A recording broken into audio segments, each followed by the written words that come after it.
Olá, tudo bem? Que a paz de Jesus esteja conosco, hoje e sempre. Com alegria estamos aqui mais uma vez, nesta oportunidade, em função de solicitação da Casa Esperança, Casa Espírita Esperança, na cidade de Bertioga, estado de São Paulo. E vamos dar continuidade a um projeto que a gente já desenvolve há 4 anos, que é apresentar o Livro dos Espíritos, que, como sabemos, é a base, é o alicerce de toda essa magnífica doutrina espírita. A base é o Livro dos Espíritos. E esta é a exposição de número 20. Para vocês terem ideia, são 20 palestras e chegamos à questão 120 nas outras 19.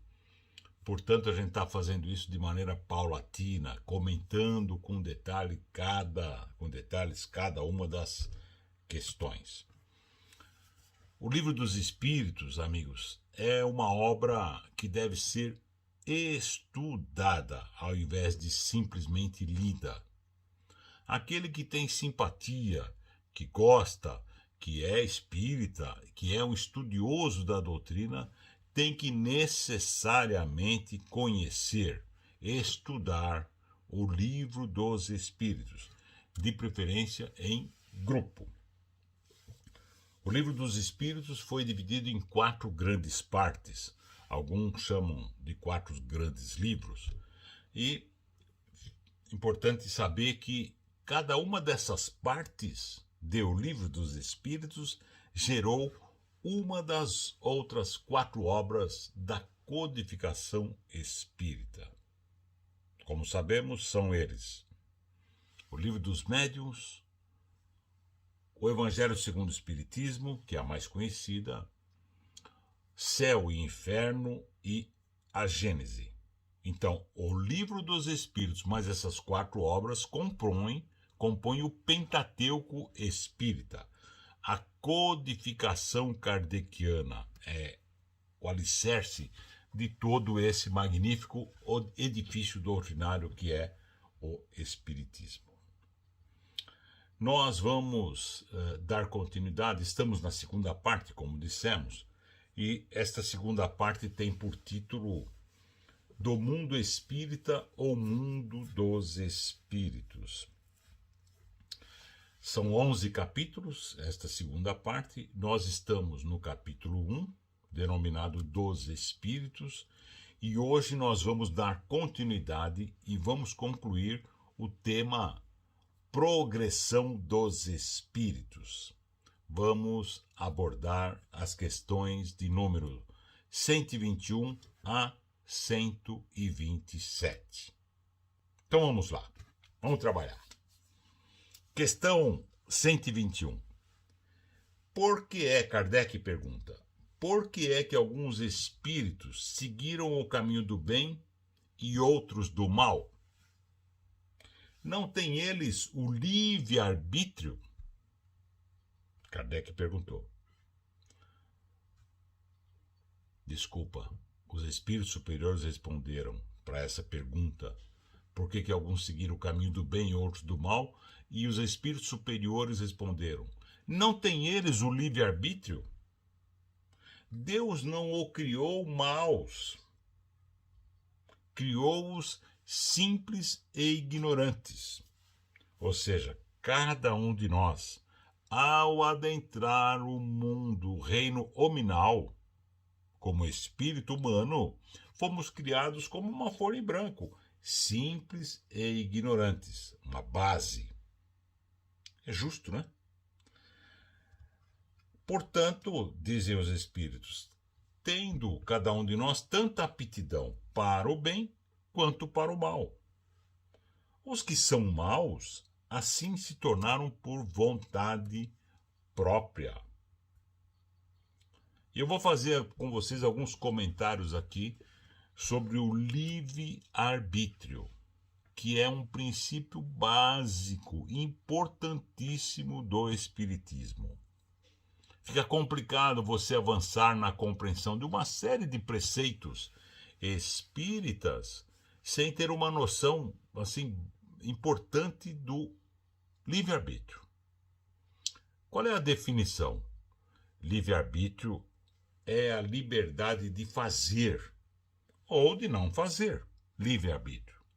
De seguir tal ou tal caminho para o nosso adiantamento. É um dos atributos essenciais do espírito. Com a conquista do raciocínio, observando que quando adentramos ao reino hominal, reino dos seres humanos, o que nos diferencia dos animais é o pensamento contínuo, não é? E o raciocínio vem exatamente com o pensamento contínuo. Quando assim o homem adquire o livre-arbítrio, ou seja, a capacidade, a faculdade de fazer escolhas por si mesmo, definindo o caminho que vai palmilhar. Concedendo-nos o livre-arbítrio, Deus nos proporciona a oportunidade de edificar o nosso próprio progresso. Com isso, com o livre-arbítrio, somos os construtores da nossa própria felicidade ou do nosso sofrimento, pois temos a liberdade de escolher nossos caminhos. Lembrando que somos espíritos imortais. Cada um de nós tem milênios, muitos milênios de existência enquanto espírito humano. E hoje o que temos são o resultado do uso do livre-arbítrio ao longo dos milênios que passaram, ao longo das encarnações passadas.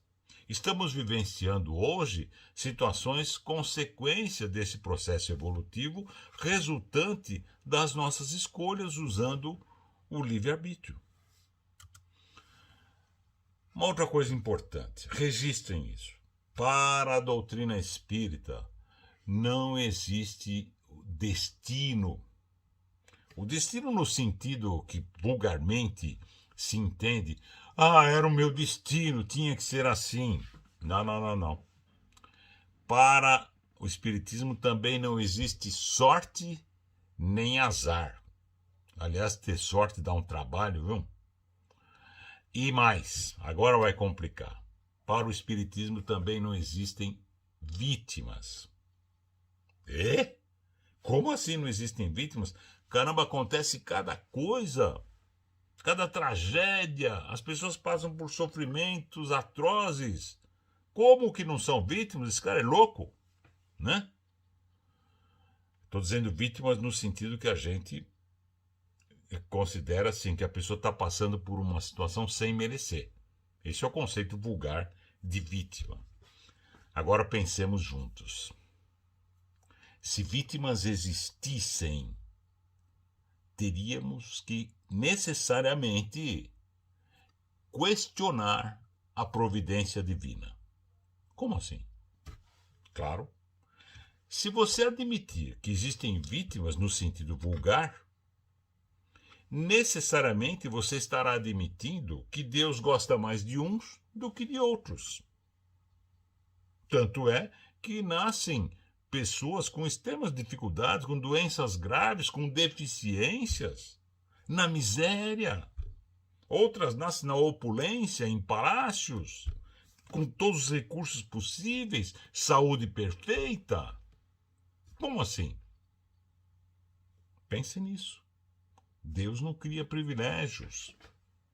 As situações que essas pessoas, que nós, em geral, vivenciamos são consequências do nosso livre-arbítrio, mas não é assim que, aquela pessoa nasceu com uma deficiência porque tem que pagar pelo que fez, tal. Sim, é um conceito importante, né? Mas, muitas vezes, na maioria das vezes, são escolhas feitas pelo próprio espírito quando no plano espiritual para passar por provas, expiações para o seu próprio desenvolvimento, para a sua própria evolução.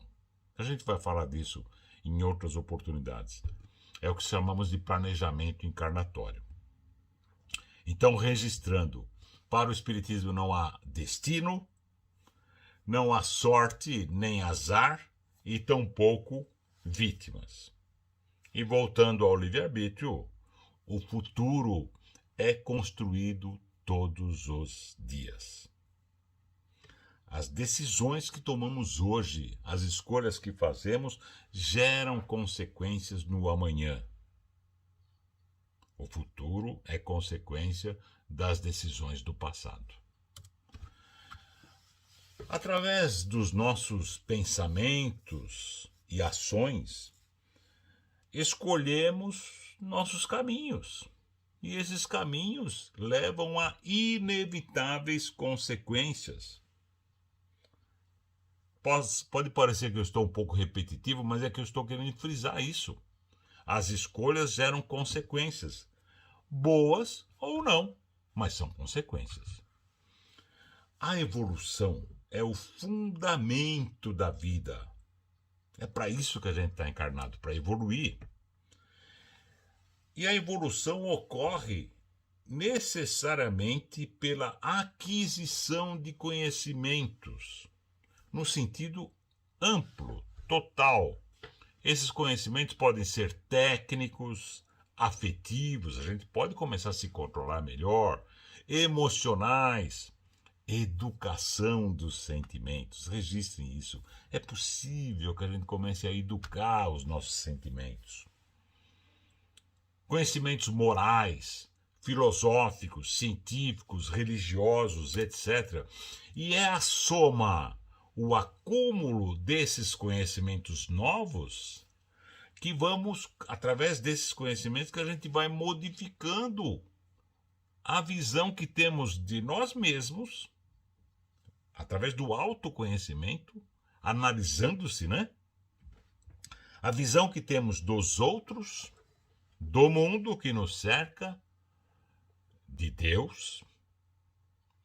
Ou seja, a aquisição de conhecimentos amplia a nossa consciência e, consequentemente, proporciona nossa evolução. É esse o processo. Outro detalhe é o seguinte, detalhe por assim dizer, né, porque é importante. À medida que a gente vai adquirindo novos conhecimentos, a nossa responsabilidade aumenta. O conhecimento vai sendo ampliado, você tem condições de fazer melhores escolhas, porque você passa a saber. E o problema é o seguinte, as desculpas, que a gente é louco para arrumar desculpa para tudo, né? As nossas desculpas vão diminuindo. A transferência da culpa para o outro também vai ficando difícil, né? A gente acaba perdendo gradativamente o atenuante da ignorância. Nas nossas palestras presenciais, vez ou outra, quando temos oportunidade, perguntamos para o público: escuta, tem alguém aqui que está chegando agora na doutrina espírita, no espiritismo, que é a primeira vez que vem a uma casa espírita, ou está no início, veio algumas vezes, enfim, está passando a ter contato com o espiritismo recentemente? E sempre tem lá 3, 4 pessoas. Aí levanta a mão, né? E eu digo para essas pessoas, brincando, é claro, falo assim, olha, vou dar uma sugestão, um conselho, cai fora. Hã? Sabe por quê? O espírita, dentre as religiões, é aquele que mais procura se informar, com todo respeito às demais. Mas é só observar, o espírita é o que mais lê. Veja o sucesso editorial das obras espíritas, são milhões de livros vendidos todos os meses, né? Então, o espírita estuda, participa de muitos cursos na casa espírita, inclusive virtualmente, né? Participa de palestras com frequência, como essa que está acontecendo aqui agora, não é? E isso tudo vai gerando a perda do atenuante da ignorância. E a responsabilidade vai aumentando e o nível de cobrança íntima, porque o espiritismo não cobra nada de ninguém, mas o nível de cobrança íntima, que exige uma reforma da gente se modificando, aumenta. E como é difícil mudar, né? Portanto, é difícil ser espírita, é meio complicado, entendeu? É uma brincadeira. É maravilhoso ser espírita. Enfim, o livre-arbítrio é o que dá a base, o sentido à lei de causa e efeito.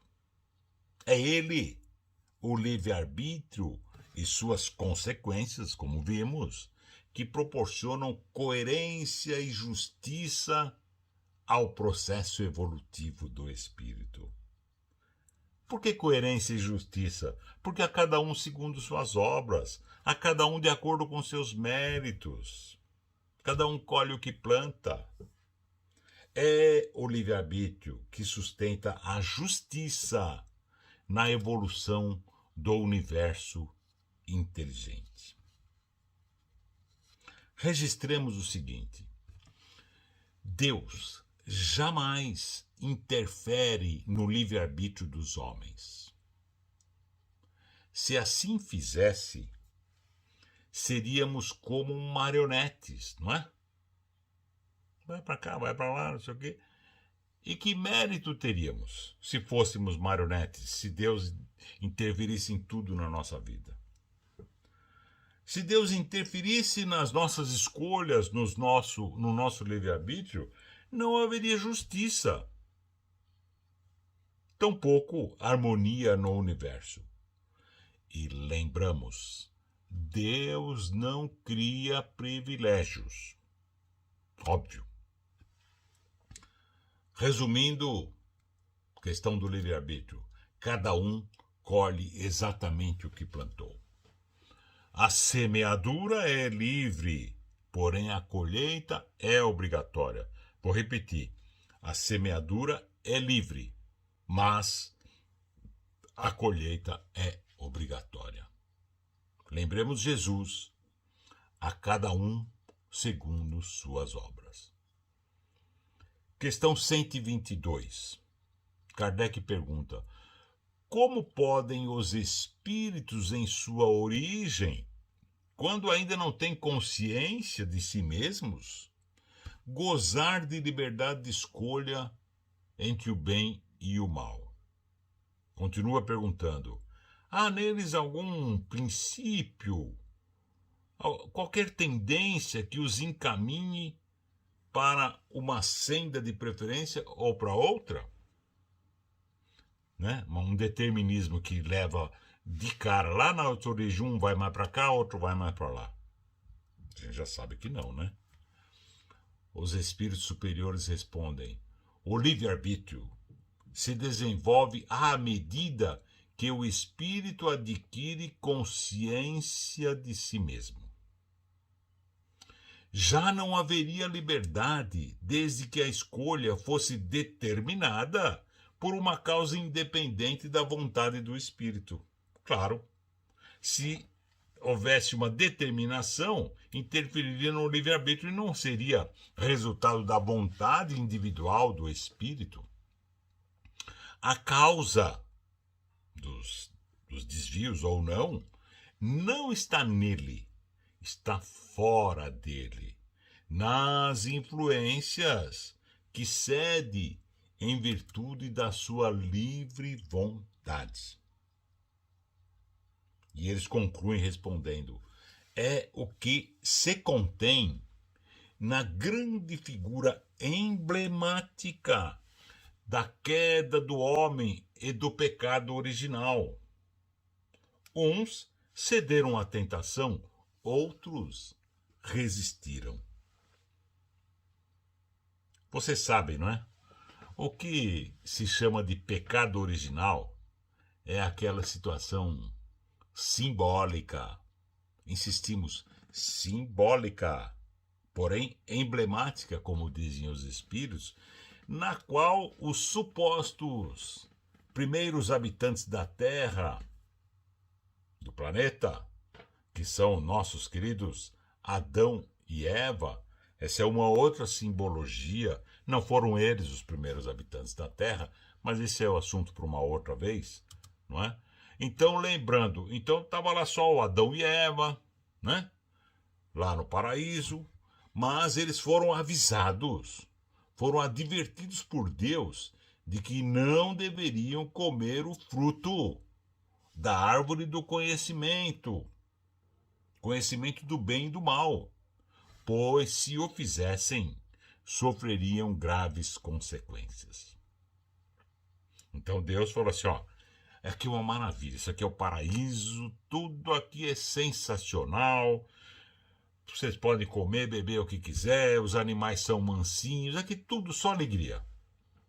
Pode fazer o que quiser, menos uma coisa, pegadinha, né? Só tem uma coisa, tá vendo aquela árvore ali? Seguinte, faz o que quiser, mas não pode comer o fruto daquela árvore, né? E aí, como a gente sabe, a serpente, né? A gente sabe que os dois acabaram comendo o fruto proibido, né? Foram instigados pela serpente, tendo a Eva cedido primeiro, bem entendido. E depois insistiu e acabou convencendo o coitado, o ingênuo do Adão, a também comer o fruto. É o que dizem. Aliás, tem uma curiosidade. Vocês sabem qual foi o argumento decisivo que convenceu a Eva a comer? Porque a serpente chegou para ela e falou assim, ô Eva, tudo bem então? Escuta, você já experimentou o fruto daquela árvore ali? Não, não pode, de jeito nenhum, Deus proibiu. Ah, que é isso? Pode sim. Deus nem tá vendo. Não pode. Não vou comer. Mas é uma delícia aquela fruta. Não. Vai lá, pode ir tranquilo, não tem problema nenhum. Come. E ela, não. Até que a serpente usou de um argumento infalível. Chegou para Eva e disse assim, come que emagrece. Aí não deu outra.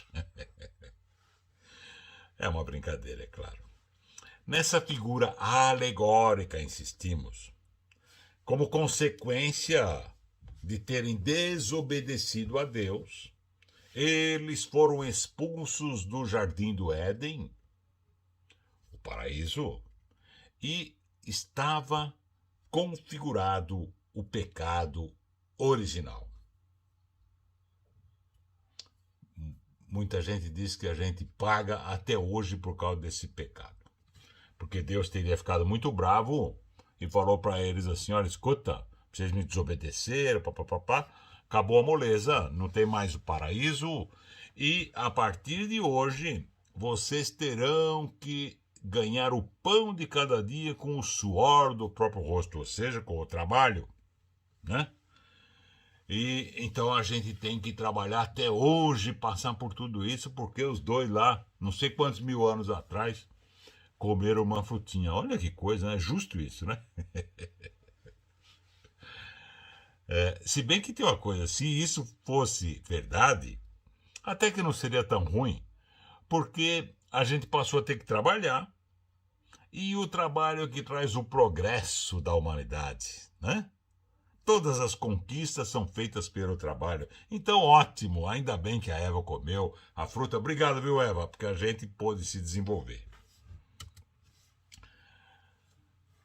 Lembremos do grande apóstolo Paulo. Todas as coisas são lícitas, mas nem todas convêm. Tudo me é lícito, mas nem tudo me convém. Todas são lícitas as coisas, mas nem todas edificam. Continuando. Questão 122A. De onde vêm as influências que sobre ele exercem, sobre o homem? De onde vem? Dos espíritos imperfeitos. que procuram apoderar-se dele e dominá-lo. Sabemos que são as obsessões, né? Os obsessores. E o mais alto grau de obsessão é a possessão, apoderar-se. E ficam esses obsessores, espíritos imperfeitos, muito felizes quando vencem, quando fazem o homem sucumbir. Nós vamos com certeza abordar esse tema da obsessão em outras oportunidades. E eles concluem a resposta dizendo que foi isso, essa queda do homem, esse processo obsessivo que intentou-se simbolizar na figura de Satanás. A ideia que se tem do diabo, de Satanás, é essa questão. Nós chamamos de obsessores, nós, os espíritas. Muita gente chama de demônios, né? Então temos demônios. E o chefão dos demônios é o diabo, o Satanás. Na palestra seguinte, o tema vai ser anjos e demônios. E aí nós vamos falar um pouco mais sobre essa figura emblemática, simbólica do Satanás. Portanto, as más influências são promovidas por espíritos imperfeitos. Daí esse símbolo do demônios, né? Questão 122b. Tal influência, pergunta Kardec, só se exerce sobre o espírito em sua origem? Kardec, então, né, lá em 1857, mas escuta, esse tipo de influência é só lá na origem que se tem, depois o cara vai por si mesmo, né? E os espíritos respondem, acompanha-o na sua vida de espírito, ou seja, por toda a eternidade, até que haja conseguido tanto império sobre si mesmo, portanto, a eternidade, por assim dizer, porque somos espíritos imortais, acompanha-o na sua vida de espírito, até que haja conseguido tanto império sobre si mesmo, que os maus desistem de obsidiá-lo. Sabe de uma coisa, é verdade. Quando a gente procura caminhar no bom caminho, resiste às influências, às más tendências, eles, os obsessores, depois de muito insistirem, eles acabam desistindo, sabe? Falam assim, não, vamos pegar outro aí, porque é o seguinte, esse cara aí já não dá mais. No passado até que a gente conseguia influenciá-lo a ir pelo caminho infeliz. Mas agora, ele com esse tal de espiritismo aí, anda aprendendo umas coisas e tal, e tem coisa que ele aceitava que não aceita mais. E vão embora. A gente está fazendo um projeto, um trabalho da prática do Evangelho no Lar de modo virtual. Criamos inclusive um canal, começou essa semana. Sempre fazemos o Evangelho no Lar, mas começamos essa semana com um projeto que as pessoas do mundo todo podem participar conosco, de modo virtual, porém numa grande corrente vibratória de união e desta prática magnífica que é o Evangelho no Lar. E aqueles que se interessarem, criamos um grupo no YouTube. O nome do grupo é Grupo Espírita Evangelho e Vida. Grupo Espírita Evangelho e Vida. Faça uma visitinha lá e, se quiserem e puderem, nos dar a honra de estar conosco às quartas-feiras às 15 horas para juntos realizarmos online o Evangelho no Lar, será uma alegria estarmos juntos. Porém, aqueles que não puderem, esses encontros, nós fazemos isso em 5 pessoas por vídeo, mas todo mundo pode interagir pelo bate-papo, não é? E aí esses encontros, essas reuniões ficam gravadas em vídeo nesse mesmo canal. Então aqueles que não puderem estar nas quartas-feiras, a partir das 15 horas conosco, podem acessar depois aquele conteúdo, não é? E eu digo isso porque, voltando ao nosso tema aqui, Quando a gente convida, então, a pessoa para iniciar o evangelho no lar, ela até que, pô, legal, eu vou tentar sim. Só que os amigos, entre aspas, os amigos obsessores, estão de plantão, estão vendo o que está acontecendo e vão fazer de tudo, qualquer projeto seu pessoal para a sua melhoria, para aproximar-se de Jesus, eles vão fazer de tudo para que você não consiga fazer. Todo tipo de influência. É a visita inesperada, é uma situação, é o trânsito, é o horário, é o telefone que toca, é a criança que não sei o quê, enfim. Mas se você insistir, vencer as dificuldades, superar essas más tendências, essas influências, eles vão desistir. Né? Estou dando o Evangelho no Lar como um exemplo, vale para tudo. Questão 123. Por que, Kardec, né? Por que a Deus permitido que os espíritos possam tomar o caminho do mal? Então Kardec fala assim, escuta, mas por que Deus permite que as pessoas tomem o caminho do mal? Ele podia evitar isso aí, Deus pode qualquer coisa. Falamos agora há pouco, né? Livre-arbítrio, meritocracia. Eles respondem assim, como ousais pedir a Deus contas de seus atos? Deu uma bronca no Kardec. Supondes poder penetrar-lhe os desígnios? Então eu falo para o Kardec assim, escuta, quem é você para questionar Deus, né? E querer alterar os destinos, os desígnios divinos. Quem somos nós, né? É impensável questionar os desígnios divinos. Deus é infinitamente justo e perfeito, e todas as suas leis são perfeitas. Eles concluem a resposta dizendo assim, podeis todavia dizer o seguinte, a sabedoria de Deus está na liberdade de escolher que ele deixa a cada um, porquanto cada um tem o mérito de suas obras. Vimos isso há pouco. Questão 124. Pois que há espíritos que desde o princípio seguem o caminho do bem absoluto e outros do mal absoluto. Deve haver, sem dúvida, gradações entre esses dois extremos. Não. Então Kardec perguntou, escuta, mas existem diferenças, então, níveis diferentes nesse processo evolutivo? E eles dizem, sim, certamente. Os que se acham nos graus intermédios constituem a maioria. Ou seja, na Terra, hoje, entre aqueles que só praticam o mal, outros que estão num nível mais adiantado, que só praticam o bem, a maioria de nós está no meio do caminho, né? Vamos para cá, vamos para lá, tal, né? A maioria está num nível intermediário da evolução.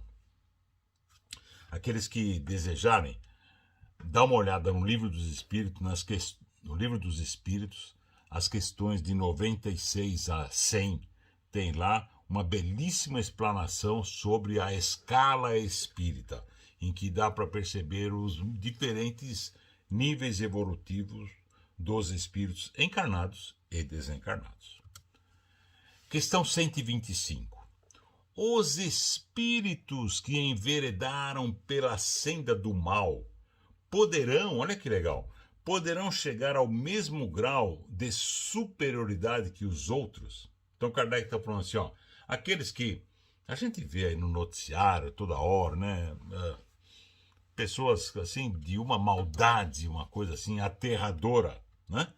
E o Kardec pergunta, escuta, mas esses aí que insistentemente permanecem no mal, eles poderão um dia evoluir e atingir o mesmo grau que os outros graus superiores? Resposta: sim, mas as eternidades, vamos colocar essa palavra, eternidades lhes serão mais longas. Kardec dá aqui uma explicação.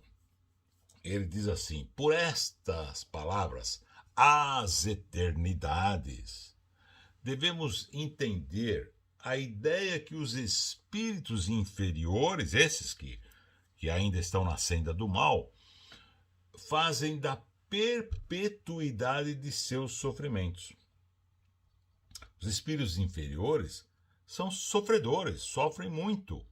E eles, então, têm uma ideia que esse sofrimento não vai acabar nunca. Meu Deus, não acaba nunca, né? Meu Deus, nem tanto, porque eles não são muito chegados, né? Mas a ideia é que o sofrimento não vai terminar nunca.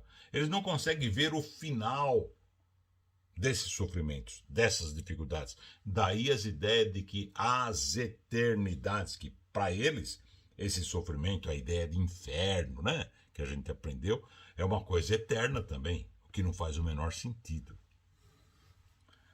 Deus olha de igual maneira, Kardec falando aqui, para os que se transviaram e para os outros, e a todos ama com o mesmo coração. Deus ama todos seus filhos.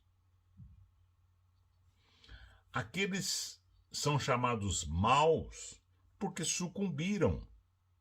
Antes, não eram mais do que simples espíritos. Somos todos filhos de Deus. Deus é o nosso Pai. Deus nos criou e nos ama igualmente. Questão 127, a última questão dessa exposição. Os espíritos são criados iguais quanto às faculdades intelectuais? Olha aqui, todos são iguais, intelectualmente falando, na sua origem? São criados iguais. Porém, não sabendo de onde vem, preciso é que o livre-arbítrio, de novo aqui, o livre-arbítrio siga seu curso. Eles progridem mais ou menos rapidamente em inteligência como em moralidade. Né? Uns avançam mais rapidamente, outros ficam atrás, né? E assim vai, daí essa ideia de inferno, de eternidades e tal, né? Mas livre-arbítrio.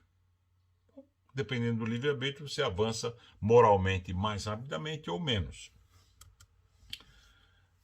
Mas todos, efetivamente todos, mais rápida ou mais lentamente, atingirão a perfeição. Acredite nisso. Todo mundo, um dia será um espírito puro e perfeito. Todo mundo pode dizer, qualquer um, todos. Difícil, né, de imaginar, vendo tanta maldade que tem por aí, mas acreditem, todos atingirão a perfeição. É da lei de Deus, que jamais abandona qualquer um de seus filhos. Jesus disse, né, nenhuma de minhas ovelhas se perderá. Não estou dizendo aqui que Jesus é Deus, nada a ver, né? Mas é que, como ele é o governador do nosso planeta, nós somos as suas ovelhas. Nenhuma de minhas ovelhas se perderá. A gente vai encerrando, lembrando que no próximo exposição, né, na próxima palestra, o tema será Anjos e Demônios, na continuação do estudo do Livro dos Espíritos. Quero agradecer muito pela sua companhia. Até breve, com os nossos desejos de muita paz e luz na sua vida.